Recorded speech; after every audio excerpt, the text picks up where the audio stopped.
lu diplomatie dafa am lu ñu ci war a njëkk a leeral d'abord. Diplomatie domaine réservé au président de la République. loolu dëgg la. ça c'est extrêmement important. dëgg la c'est-à-dire loo ciy wax. ak loo ciy def yaa ngi koy def ci turu président de la République. ministère bi moom mooy jëmmal réew mi bitim réew. boo nekkee ci biti. ça c'est extrêmement important. Sénégal aussi doon réew moo xam ni ci wàllu diplomatie ràññee nañ ko ci. bu baax a baax su ma la déggee donc da ngay nekk benn genre secrétaire rek kon. par exemple li président bëgg ni mu ko bëggee noonu nga koy defee. mais absolument. d'accord ministère des affaires étrangères noonu lay doxee. du looy. ñëw di wax looy def wala looy tànn. tout à fait la politique extérieure elle est définie par le président de la République. comme défense rek. comme défense comme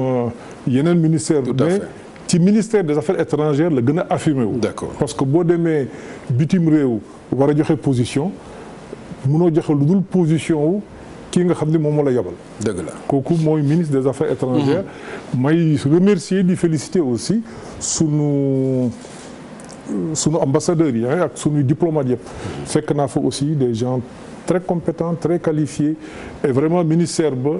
ay kilifa yu bari jaar nañ fa ñoo xamante ni ñoom ñoo defar diplomatie Sénégal. ki ci njëkk doon Doudou Thiam yàlla na ko yàlla yërëm Moustapha Niasse ak ñeneen ñoo xam ne jaar nañ fa. Babacar Ba jegoon finance wala plus récemment ku mel ni Madické Niang wala Cheikh Tidiane Gadio ak ñeneen ñoo xam ne jaar nañ fa ba nga xam ne li diplomatie bi doon tey ñoom liggéey nañ ci liggéey bu rëy. diplomatie Sénégal nag dafa mën nañu wax dafa taxaw ci ñeenti tànk. bi ci jiitu mooy diplomatie de proximité bay saweewu tànk mooy ñi nga xam ni ñoom la ñu yàlla moo ñu boole géographiquement te mënuñoo tàggoo muy réew yoo xam ne ñoo bokk frontière bokk xeet yi doon benn ñu bokk ay aada doon ay mbokk foofu yomb na téye jafe na téye yomb na téye parce que dañoo bokk lu bari jafe na téye parce que aussi ni tubaab yi daggee réew yi toujours mën na am ay problème donc mais yàlla def na bi président Macky Sall ñëwee léegi vraiment relation yi avec tous les pays yi ñu wër muy Gambie muy Guinée muy ñaari Guinée yëpp d'ailleurs muy Mali muy Mauritanie muy Cap-Vert nous avons des relations excellentes dans le passé xëy na réew yooyu mosuñu am ay jafe-jafe yu ëpp yu jéggi dayoo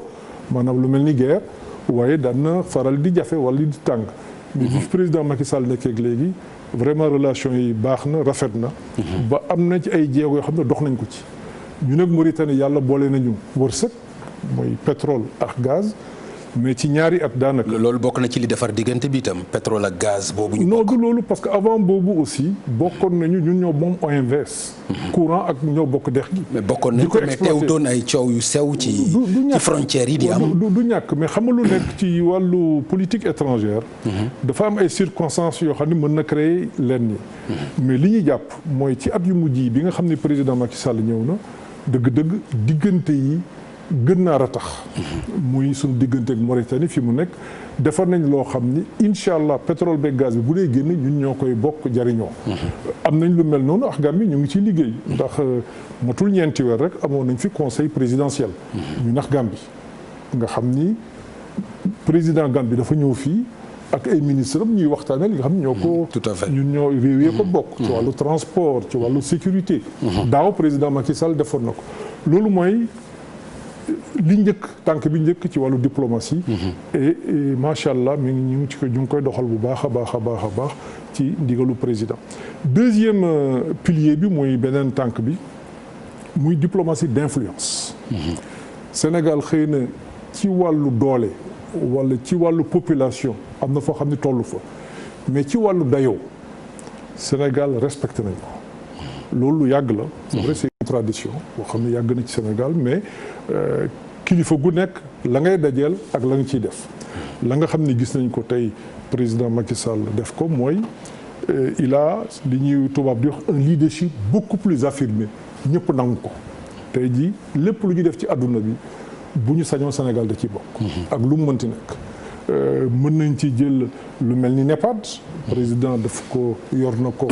pour luy tabax Afrique en termes d'infrastructure ci Union africaine aussi Sénégal lañ ciy dox mais loolu nag tradition bu fi yàgg la aussi. waaw mais du ci eeru Macky Sall rek lañ ko mën a apprécier noonu aussi. mais dafa am ku nekk loo ci yokk. waaw tey jii ci notamment bi nga demee ba tudd NEPAD aussi. relation NEPAD président Macky Sall. moom moo ko jiite ci daanaka presque ñeent ba juróomi at yoo xam ni mandat bi jeex na ñu renouveler ko mu jeex ñu bàyyi ko moom parce que bëggu doon mu dem c'est parce que tout simplement mi ngi fexe ba am un consensus autour des actions qu'il est en train de mener et c'est un homme très modéré c'est un homme très posé nga xam ni mën na wax ak aussi bien ñu ko gën a féete mag comme ñi ko féete ndaw et ça c'est important ci fànn boobu gis nañ ko ci suñuy relation ak Chine dafa am cadre bu ko lal muy FOCAC tey jii diggante Chine ak Afrique relation boobu ñaari nit a ko jiite muy président Chine Afrique kenn moo leen di waxal muy président Macky Sall pourtant ci wàllu alal li fi Chine di def xëy na am na yeneen réew yoo xam ne la ma ko fay def moo ëpp mais loolu dafay mandarga aussi leadership bi nga xam ni président Macky Sall am na ko ndax loolu pour mu nekk dafa neex chinois yi pour mu nekk dafa neex aussi africains yi ça c'est extrêmement important mais pourtant ñu ngi am relation yeneen réew yi États-Unis d'Amérique ñu ngi doog am nañ deuxième compact amoon nañu benn am nañ ñaareel mais réew yi am ñaar am na mais Sénégal bokk na ci réew yu ko am bariwul nag réew yu ko am nañu aussi des amitiés traditionnelles que muy France que muy Arabie Saoudite et autres Sénégal doon un pays équilibré loolu li ma ci bëgg a wax moom mooy on a une diplomatie d'influence kooku ça c'est extrêmement important président di ko symboliser de manière très claire troisième axe bi ñu am muy troisième tànk bi nga xam ne am nañu ko mooy une diplomatie au service de l'émergence parce que président dafa ñëw am une vision muy plan Sénégal émergent mais dama bëgg Sénégal bokk ci réew yi gën a taaru réew yi seen koom-koom gën a yaatu réew yi nga xam ni nit bu fa nekkee dina nekk ci jàmm ak salaam ci diiru ñaar fukki at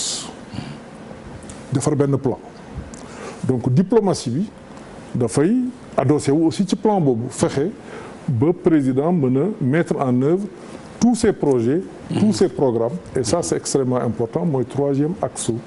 sunu diplomatie enfin quatrième axe diplomatie bi nga xam ni président mi ngi koy doxal mooy une diplomatie au service de la diaspora et ça c'est important ndax Sénégal doon na réew moo xam ni sunuy population dañuy voyager lu bari te ñu ngi ci monde bi un peu partout fan yi passé bi ñu dinañ ci ñëwaat xam naa ni bi président andee aide à la diaspora ñu ubbi benn plateforme nous avons vu que am na 142 pays maanaam téeméer ak ñeent fukk ak ñaari réew yoo xam ne ay sénégalais ngi foofu te bindu nañ ci plateforme bi fii am na réew yoo xam ne mosuma xalaat ni bien que maay ministre des affaires étrangères tey jii ay sénégalais nga fa mais ñooñu bind nañu loolu dafay wane ni sénégalais yi ñu ngi fépp mais loolu aussi le président l'a compris à travers la mise en place d'un secrétariat en charge des Sénégal de l'extérieur sama rakk Moïse Sarr jiite ko mais aussi nous avons une diaspora qui est très dynamique et qui contribue vraiment mi ngi contribuer bu baax a baax ci koom-koomu réew mi ndax bu ñu dee natt alalu réew mi daanaka 10% ci diaspora bi lay jógee kon loolu aussi lu am solo la mooy 4 axes diplomatie